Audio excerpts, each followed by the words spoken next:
Good morning, ladies and gentlemen. Welcome to the BoricuaBC2 show, the morning report. I am your host, Bill Cancel. Hope everybody's doing well. I have to admit I was wrong this morning.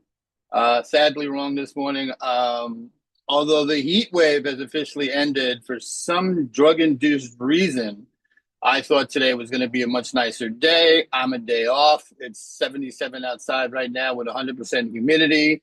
High for 85 today. It's outside today. Tomorrow, though, I double checked. So tomorrow, the high is supposed to be 75 degrees, which is going to be a welcome break from all this madness this week. So I hope everybody's doing well. Let's get into the top stories affecting Mr. Donald Trump today, or as I like to call him, Mr. ANUS TANGERINUS. Number one, this is by The Guardian. Trade war escalates with Canada over Palestine recognition. Trump warned that Canada's decision to recognize a Palestinian state makes it, quote unquote, very hard to finalize a U.S.-Canada trade deal. This comes just before U.S. tariffs, including 35% on steel, aluminum, and vehicles, are due to increase significantly. Let's talk about that for a minute.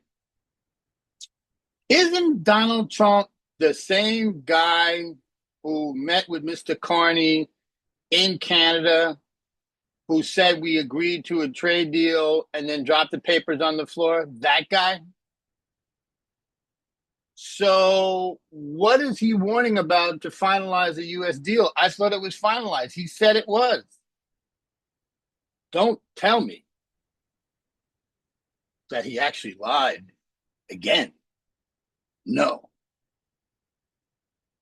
Unbelievable.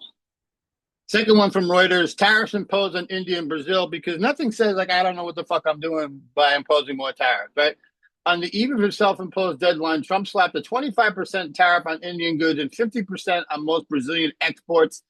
India faced backlash as its markets dropped and concerns grew over diplomacy and economic fallout. Now, here's why this is all interesting on the tariff front today, and you kind of put the pieces to the puzzle together again. Today, this is being reported by The Guardian. Major court hearing on Trump tariffs today. The Federal Circuit Court is hearing oral arguments on whether Trump's exceeding emergency power under IEEPA by imposing sweeping unilateral tariffs challenged in VOS selections, including versus Trump. The outcome to define limits on presidential trade authority. While I highly doubt that a ruling will come from this today, because I don't know any appellate court that hears arguments and decides on the same day, this has got a serious impact if the appellate court rules in favor of the lower courts, right? Which would mean the tariffs are all done. We can't do them, and he'd have to reverse everything. Now, it wouldn't stop there because, of course, the next thing would be Trump would have to cry and bitch and moan to the Supreme Court, which opens up a whole other can of worms. So, but this could be an interesting couple of days. So do watch this. I will definitely be watching just to see where this goes. Next one up, reporting by Al Jazeera. Trump faces pressure continues over the Epstein files. Trump faces rising scrutiny as Senate Democrats invoke the rarely used Rule of Five to demand DOJ release unredacted Epstein records by mid-August, further intensifying the ongoing legal and political drama. I have to admit, I try to stay on top of this stuff, but it's like every day the story changes. So from what I understand right now, we have the House subpoenaed the Epstein files. That passed.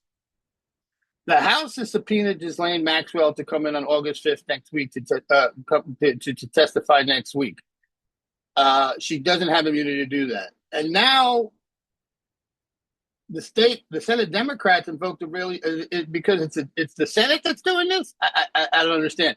The bottom line is release the damn files and we're all done. It's literally that simple. I mean, we don't need all these legal maneuvers and so on and so on. Release the damn files and the whole story goes away. Well, not really, but the file part of it goes away. And some additional highlights I'm going to point out today because it just makes me giddy. Trump's approval rating has fallen to 40%, the lowest of his second term, amid discontent on immigration and economic policies. This is from Al Jazeera. you know, again, Mike Johnson up on top saying he's got the highest approval rating of any president ever, 90%. Yeah, that's because the only people that were in that poll were MAGA. They're not going to say otherwise, right? But if you look at the American populace, most normal people think Trump is the worst president in history, but they won't look at that poll. I wonder why that is. My new best friend, Jerome Powell, the Federal Reserve held interest rates steady yesterday, rejecting Trump's call for cuts amid economic uncertainty. And I want to talk about that for a minute too. I have a new theory as to why he's so hot on Jerome Powell. I'd love to hear your comments about this, later. Um, it's two reasons. One, he just wants to jerry rig the economy to whatever suits him, even though it could mean total destruction to the economy. And he would still blame Jerome Powell for letting him do that if he fires Jerome Powell. And two, Jerome Powell is clearly not a yes man. So we're already getting reports and a lot of rumblings I'm seeing that the economy is slowing down. The tariff situation really hasn't taken root yet. So we could be months away from some serious financial consequences, which Trump and his administration are basically cooking the books on, right? Because they can't let that come out, right? So if they see that that's coming, the Trump administration, but they got a no man in Jerome Powell, that's a problem. Because when the shit does hit the proverbial fan, Jerome Powell is going to come out and say exactly what's happening to the economy, which is going to be 100% against what the Trump administration says.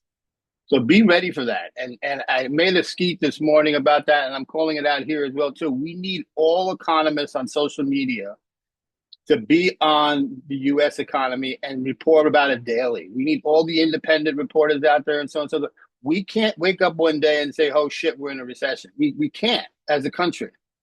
We need to be able to see it coming so we can know how to prepare for it and so on and so forth. So that's the morning report, ladies and gentlemen. And coming up next, one of my favorite shows. It's Thursday, so that means it's time for the Loser Show, where we highlight a whole bunch of losses that Trump had in the week. Take care, everybody. Have a great day and stay cool.